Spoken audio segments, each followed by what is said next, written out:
As I mentioned, today is the second national observance of Juneteenth as a federal holiday following last year's signing of the Juneteenth National Independence Day Act into law. It was on June 19th, 1865, when Union troops arrived in Galveston Bay, Texas, announcing to the people of the state that in accordance with the Emancipation Proclamation issued by President Abraham Lincoln, all slaves were free. And while our nation today may be divided more than ever over many issues, there are good reasons for Americans on both sides of the aisle to celebrate our newest national holiday, as my next guest will share. Joining me now to talk about Juneteenth is the Reverend Dean Nelson. He is a senior fellow for African American Affairs here at the Family Research Council and chairman of the Douglas Leadership Institute. Dean, welcome back to the program. Great to be on, Tony. Thanks so much for having me. All right, I briefly gave some background on the holiday, but can you expand on it for us? Yeah, there are a lot of Americans who were unfamiliar with Juneteenth. I think it was probably a decade ago that I first learned about it. But quite simply, after the Civil War had ended, after the Emancipation Proclamation had been declared, there were still some people, African Americans in Galveston, Texas, that did not know that they were free. And so there was an order by President Lincoln that was directed by General Granger there to let all of those who were enslaved at that time to know that they were essentially now free. And there was a great celebration, jubilation from those who were enslaved formerly. And they basically set up from that time period forward a great celebration, sometimes referred to as Freedom Day, sometimes referred to as Jubilee Day. But the idea was that the idea from 1776 forward, from July 4th, that this idea that all Americans now could really be declared free because there was the end officially of slavery, even in areas that people did not understand that they were free. Now, you wrote about this over the weekend in an opinion piece that was in World Opinions, and it was signed into law last year post George Floyd, and so it was kind of wrapped up in a lot of the stuff that had happened before. And so I think there's some people looking at this in a different light, and I think they should. You say in this piece, and I want you to expound upon this, there are good reasons for Christians and Republicans to celebrate our newest national holiday. Explain that. Yeah, so number one, so appreciate the work that Faith and Freedom has done, you have done, particularly through Family Research Council on this areas of faith and freedom.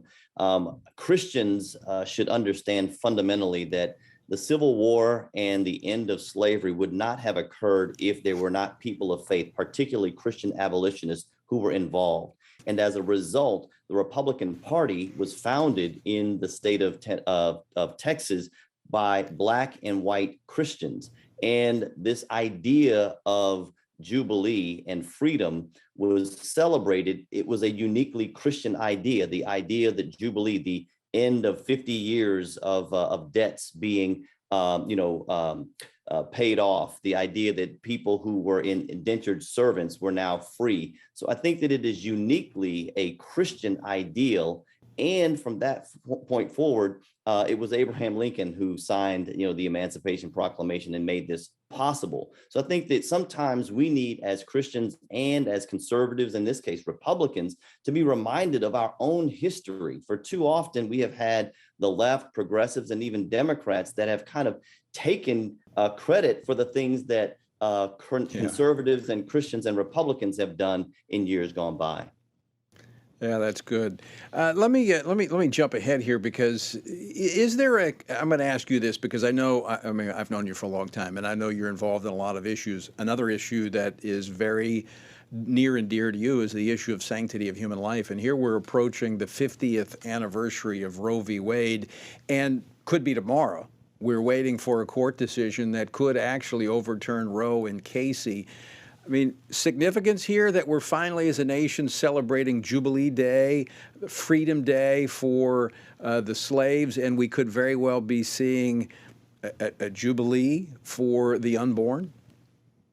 Yeah, Tony, thank you for bringing that up. I agree that there is a great connection that we should identify with this idea of Juneteenth and celebrating Jubilee, with the idea that we may ultimately see the undoing of Roe versus Wade all at the same time. I know that you and FRC has done a great job over the last several years engaging particularly with the Church of God in Christ, who is a major African American denomination, is taking a very strong stand on the sanctity of human life. And I think that we have a huge opportunity like we've never had before if this is overturned, and that we have states that will now be able to limit abortions. We have a huge opportunity for the church to step in and demonstrate who we are and our commitment to the sanctity of human life, as well as serving women who find themselves in these difficult circumstances. The demand for abortion is not going to immediately change, even if laws do. And I think that we have a huge opportunity as the church to step in to really be the church to this nation.